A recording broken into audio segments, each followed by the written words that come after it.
आज की कहानी काफ़ी डरावनी है। ये कहानी उत्तर प्रदेश के एक छोटे से गांव की है, जहां पर एक छोटे से बच्चे को सरकटी लाश दिखाई देने लगती है। बताया जाता है कि एक दिन वह स्कूल से अपने घर को आया। उस दिन से उसे एक सरकटी लाश की कहानी सपने में दिखाई देने लगी। उस सपने में उसे कुछ गांव वाले दिखाई देते थे, साथ ही वो एक चोर को पकड़कर उसका सर कलम करते हुए दिखाई देते थे। यह सपना उसे हर दिन आता था, जिसके वजह से उसके माता पिता काफ़ी परेशान रहने लगे।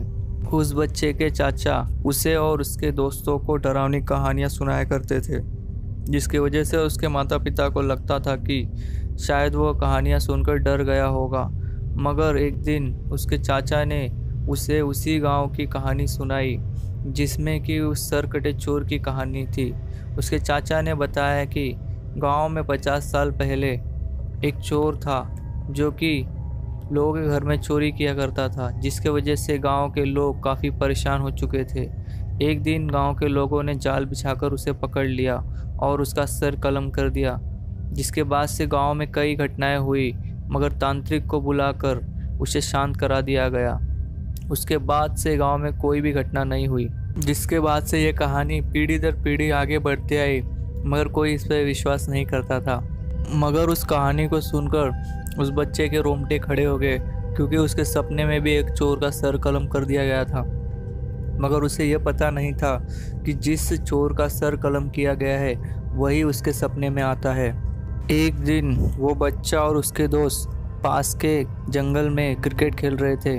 अचानक से बॉल झाड़ियों में जाती है, जिसे लेने के लिए वह बच्चा जाता है। काफ़ी समय हो जाता है, जिसकी वजह से उसके दोस्त भी उसे ढूंढने के लिए जाते हैं। वो बच्चा बॉल ढूंढते ढूंढते थोड़ी ही दूर निकलता है, जहाँ पर उसको एक सरकटी लाश दिखाई देती है, जिसे देखकर वो घबरा जाता है।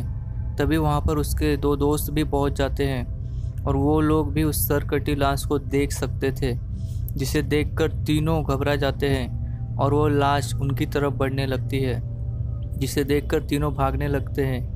वो लोग काफ़ी बार गिरते भी हैं, मगर वह लोग डर के मारे बिना रुके तुरंत ही अपने गांव की ओर बढ़े। जिसके बाद उन्होंने अपने घर पर जाकर अपने माता पिता को सारी सच्चाई बताई। मगर माता पिता को लगा ये लोग रोज़ डरावनी कहानियां सुनते हैं, इसलिए बातें बना रहे हैं। बच्चों की बात न मानकर उनके माता पिता ने की बड़ी गलती, जिसके बाद से वो आत्मा उनके घरों के आसपास मंडराने लगी और उन बच्चों की जान लेने की कोशिश करने लगी। एक दिन एक बच्चा रात के समय टॉयलेट करने के लिए उठा और अपने घर के बाहर गया। अचानक से उसके सामने कोई भागता हुआ आया। वह तुरंत ही घबराकर घर की ओर भागने लगा। तब उसने देखा कि वह गांव का एक पागल है, जो कि उसे डराने की कोशिश कर रहा है। वह तुरंत मुड़कर उसे डराने वाले को और उस पागल को काफ़ी चिल्लाया। उसके बाद अचानक से वहाँ पर सर कटी हुई आत्मा आ गई और वो उसे धीरे धीरे मारने के लिए आगे बढ़ रही थी। वो बच्चा डर कर घर में भाग गया, मगर वो पागल वहीं खड़ा था, जिसकी वजह से उस पागल को उस आत्मा ने पकड़कर गला काट दिया। उसके बाद सुबह हुई। सुबह लोग जमा हुए और पुलिस आई, और पुलिस ने जब पूछताछ की तो उस बच्चे की गवाही पर पुलिस को यकीन नहीं हो रहा था। उन्होंने कहा बच्चा कहानी बना रहा है।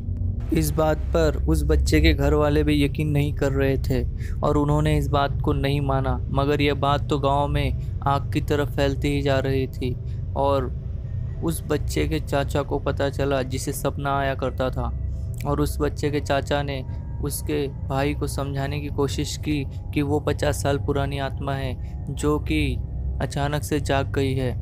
उसकी बातों पर उसके भाई ने विश्वास नहीं किया, मगर उसकी भाभी ने उससे पूछा कि किस तरह से उस आत्मा को कंट्रोल किया जा सकता। चाचा ने बताया अगर शरीर और धड़ एक साथ रहेंगे तो वो आत्मा मुक्त नहीं होती है, मगर किसी ने उसके धड़ को अलग कर दिया होगा तो शायद आत्मा मुक्त हो गई होगी, जिसकी वजह से वो गांव में फिर से आ गया है और उसका शरीर और धड़ एक साथ रखने पर उसकी आत्मा वापस चली जाएगी। यह काम को वो खुद अंजाम देने की बात कर रहे थे और रात के समय ही वो घर से निकल गए, मगर वो सर कटी हुई आत्मा उनकी बात सुन रही थी। और जैसे ही उसके चाचा घर से बाहर आए, उसका सर धड़ से अलग कर वो आत्मा गायब हो गई। अपने चाचा की हत्या होते हुए उस बच्चे ने छत पर से देख लिया था और वह तुरंत ही अपने माता पिता के पास गया और उसने बताया कि सरकटी आत्मा ने उसके चाचा को मार दिया है। उसके पिता और माता तुरंत ही बाहर आए और उन्होंने अपने भाई का शव देखा और सुबह फिर पुलिस और गांव वाले जमा हुए, जिसके बाद से गांव में यह अफवाह तुरंत फैल गई कि वह सरकटी आत्मा गांव में आ गई है। उस बच्चे के पिता को अपने भाई की जान जाने पर कुछ कुछ समझ में आ रहा था और उसके पिता ने उस जंगल में जाने का सोचा, मगर उसकी माता उससे पहले ही जंगल की ओर जा चुकी थी और यह पता चलते ही उसके पिता तुरंत ही पुलिस को फ़ोन कर कर वहाँ पहुँचने के लिए कहते हैं और खुद भी निकल पड़ते हैं। वहाँ पर उसकी माता और वो बच्चा उस जंगल में जाते हैं जहाँ पर उस बच्चे ने एक दिन जब स्कूल का कैंप लगा हुआ था तो उन्हें एक टारगेट दिया गया था, जिस टारगेट में उन्हें जंगल से कुछ नई चीज़ें ढूंढ कर लानी थी, मगर गलती से उस बच्चे ने एक कब्र पर जाकर उसका धड़ निकाल कर अलग कर दिया। इस बात को सुनते ही उसकी मम्मी ने तुरंत ही उससे पूछा कि वो जगह कहाँ है जहाँ पर तुमने धड़ फेंका था। उस बच्चे ने तुरंत ही मम्मी को उस जगह ले गया और वहाँ पर उसकी मम्मी उस धड़ को ढूंढने लगी। काफ़ी टाइम ढूंढने के बाद वो धड़ मिल गया, मगर उस सरकटी आत्मा ने उन पर हमला कर दिया और वो धड़ शरीर से लगाने के लिए नहीं दे रहा था, क्योंकि धड़ अगर शरीर से जुड़ जाता है तो आत्मा फिर से कैद हो जाएगी। मगर वो आत्मा उन पर हमले पे हमले किए जा रही थी। तब वहाँ पर उनके पिता पहुँच जाते हैं और उस आत्मा को रोकने की कोशिश करते हैं और उनकी माता तुरंत ही उस कब्र को खोदने लगती है और उस धड़ को लगाने की कोशिश करती है, मगर वो आत्मा काफ़ी ताकतवर थी और उन पर हमले पे हमले करते जा रही थी। मगर अचानक से वहाँ पुलिस वाला भी पहुँच गया और उसने भी गोलियां फायर की, मगर उस आत्मा को कुछ हो नहीं रहा था और उसकी माता कब्र को खोदते जा रही थी। उसकी मम्मी ने अचानक ही सर को धड़ से जोड़ने के लिए रख दिया, मगर वह सही से फिट नहीं हो पा रहा था और उस आत्मा ने उनके ऊपर हमला कर दिया।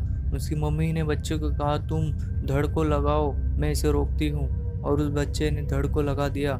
उसके बाद वह आत्मा कैद हो गई और उसके पिता और पुलिस वाले को यह यकीन हो गया कि इस तरह की घटनाएं होती हैं। आज की कहानी कैसी लगी दोस्तों, कमेंट करके ज़रूर बताएं और चैनल को सब्सक्राइब ज़रूर करें। धन्यवाद।